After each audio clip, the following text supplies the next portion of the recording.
नमस्कार, आप देख रहे हैं कैपिटल टीवी उत्तर प्रदेश और मैं हूं आपके साथ सायरा।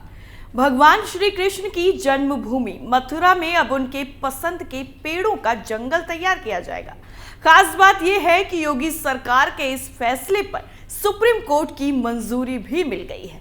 अब इस शहर को एक बार फिर से पुराने रंग में रंगने की जोरों शोरों के साथ तैयारियां की जा रही हैं।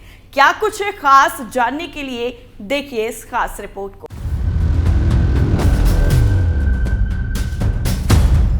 भगवान कृष्ण की नगरी मथुरा में अब उनके पसंद के पेड़ों का जंगल तैयार किया जाएगा। योगी सरकार का ऐसा करने के लिए सुप्रीम कोर्ट की मंजूरी भी मिल गई है। योगी सरकार की इस योजना के बाद मथुरा को पुराना गौरव दिलाने वाले पेड़ शहर की शान बनेंगे। इन पेड़ों में कदम, पीलू, तमाल, बरगद, पाकर, मौलसिरी, खिरानी, अर्जुन और पलाश शामिल है।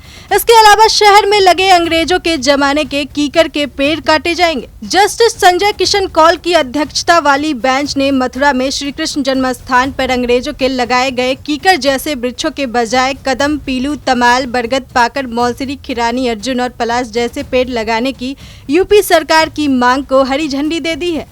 अब सुप्रीम कोर्ट की सहमति के बाद यूपी सरकार की खास योजना में भगवान श्री कृष्ण के जन्म स्थान में मथुरा के पुराने गौरव का एहसास कराने वाले पेड़ लगाए जाएंगे। दरअसल यूपी सरकार के वन पुनः जन्म योजना के तहत भगवान श्री कृष्ण के पसंदीदा उन पौधों को बड़े पैमाने पर लगाएगी, जिसे यूपी सरकार ने प्राचीन वन क्षेत्र पुनः जन्म योजना का नाम दिया है। इसके चलते ब्रज भूमि परिक्रमा क्षेत्र में धार्मिक ग्रंथों में वर्णन किए गए पुरातन प्रजाति के वन लगाकर धार्मिक और संस्कृति धरोहर को सजाना चाहती है। इस योजना पर अमल किए जाने का निर्देश देने की मांग करते हुए यूपी सरकार ने सुप्रीम कोर्ट में याचिका दाखिल की थी। मथुरा में भगवान कृष्ण की जन्म स्थली के लिए योगी सरकार द्वारा चलाई जा रही वन पुनः जन्म योजना के तहत कृष्ण के पसंदीदा पेड़ों का जंगल तैयार किया जाएगा। सुप्रीम कोर्ट की मंजूरी के बाद इस कार्य की शुरुआत जल्द होगी। यूपी सरकार की इस योजना के पीछे का मकसद श्री कृष्ण की नगरी मथुरा को पुराना गौरव वापस दिलाना है।